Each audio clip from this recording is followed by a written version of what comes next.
À cette époque de l'année, la température peut aller jusqu'à 43 degrés.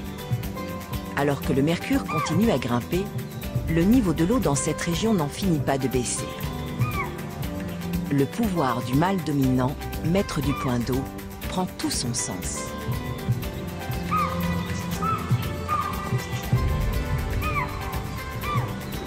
Un tel pouvoir lui octroie de nombreux privilèges. Parmi eux, celui de s'accoupler. Une tigresse a finalement répondu à ses appels.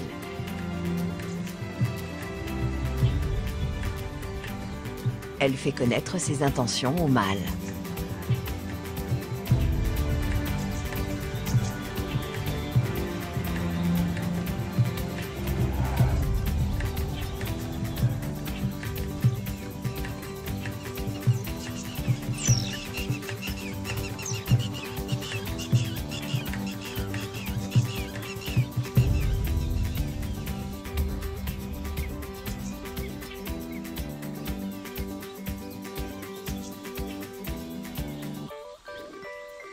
Le tigre dominant qui contrôle le point d'eau est toujours avec sa femelle.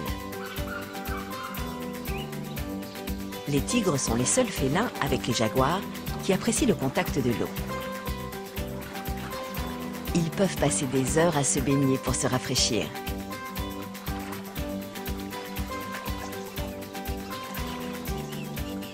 Ce couple a accès aux meilleurs endroits pour se baigner et il en profite d'ailleurs effrontément.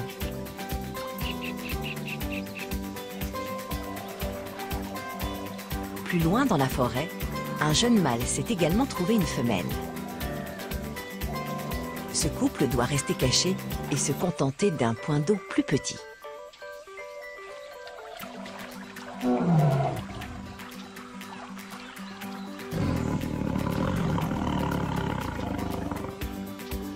Leur lieu de baignade aura bientôt disparu à cause de la sécheresse.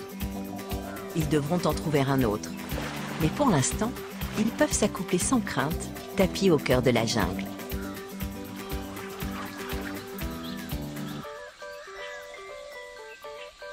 Le mâle dominant décide de regagner l'ombre, toujours accompagné de sa partenaire.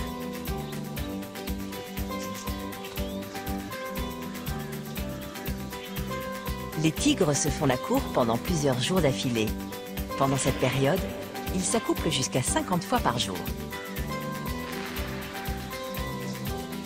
Un son bien particulier les accueille alors qu'ils arrivent à l'ombre des arbres. Toujours immergé et au repos, le mâle dominant est aussi immobile qu'un rocher. L'accouplement terminé, il est à nouveau seul.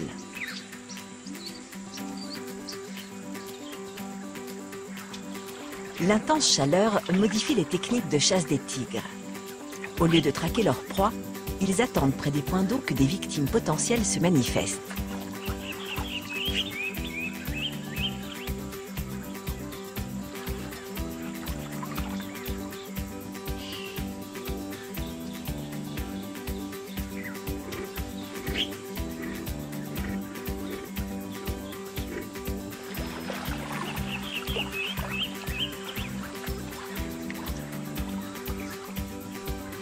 L'eau se fait de plus en plus rare à cette époque de l'année. Les prédateurs et leurs proies sont donc forcés de se côtoyer. Les langurs attendent que la tigresse ait fini de se rafraîchir avant d'envoyer un éclaireur.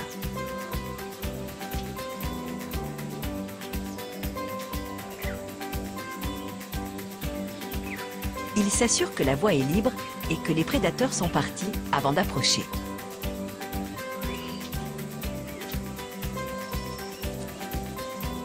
Les langurs font partie intégrante du régime alimentaire des tigres.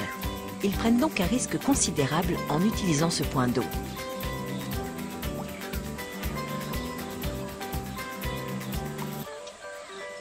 Un membre du groupe monte toujours la garde.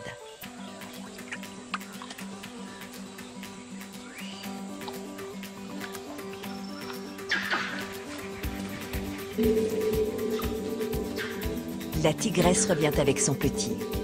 Lui aussi souffre de la chaleur et a besoin de se rafraîchir.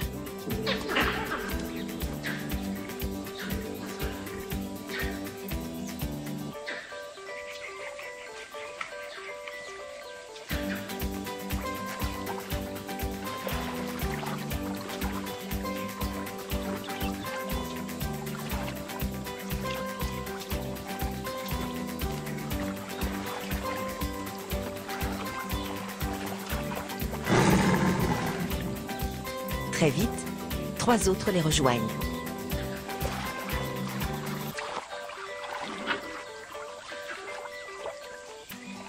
Cette petite a 3 ans. C'est la première fois qu'elle se baigne.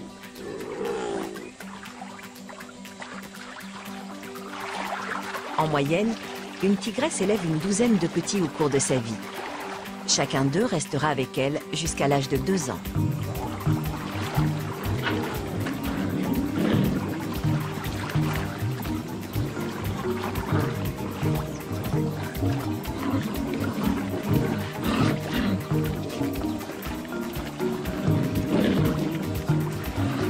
Les mâles de 18 mois et les jeunes femelles de 2 ans, forts de leurs 150 à 200 kg, sont généralement capables de chasser seuls ou avec leurs frères et sœurs. Peu à peu, le groupe se défait et chacun chasse en solitaire. Il semblerait que parvenus à l'âge adulte, les tigres d'une même portée continuent à se reconnaître entre eux. Pour la mère, surveiller 4 petits est un défi de taille. Pendant les 6 premiers mois de leur vie, elle doit manger suffisamment pour produire du lait. Ensuite, pendant les 8 mois qui suivent le sevrage, elle doit chasser pour se nourrir elle-même, mais aussi ses petits. Si elle n'attrape pas de proie, elle ne sera pas seule à mourir de faim.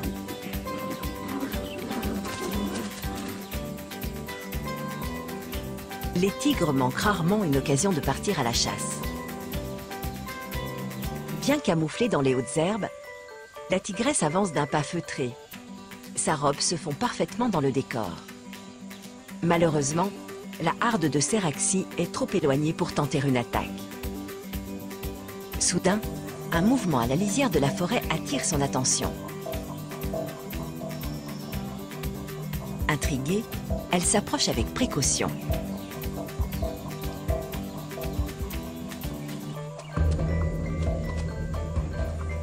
Une tigresse qui élève des petits est toujours sur le qui-vive.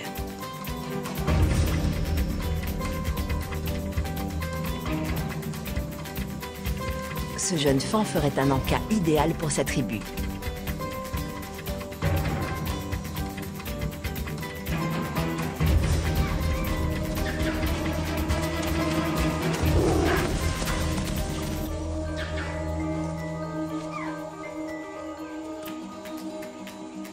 D'un coup de mâchoire, elle fait suffoquer sa jeune victime. Il s'agit là d'un maigre repas qui sera rapidement dévoré.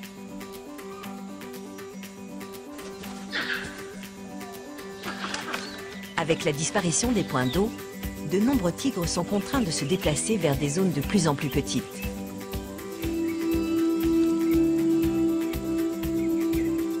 Les territoires finissent par se chevaucher.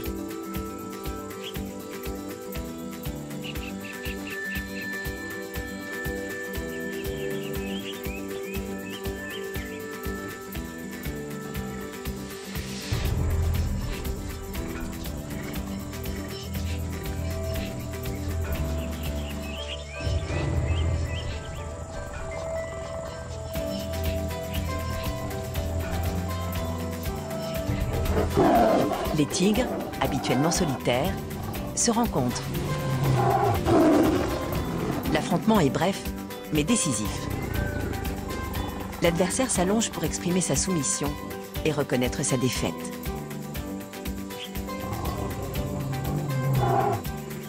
Le vainqueur s'éloigne pour reprendre possession de son territoire.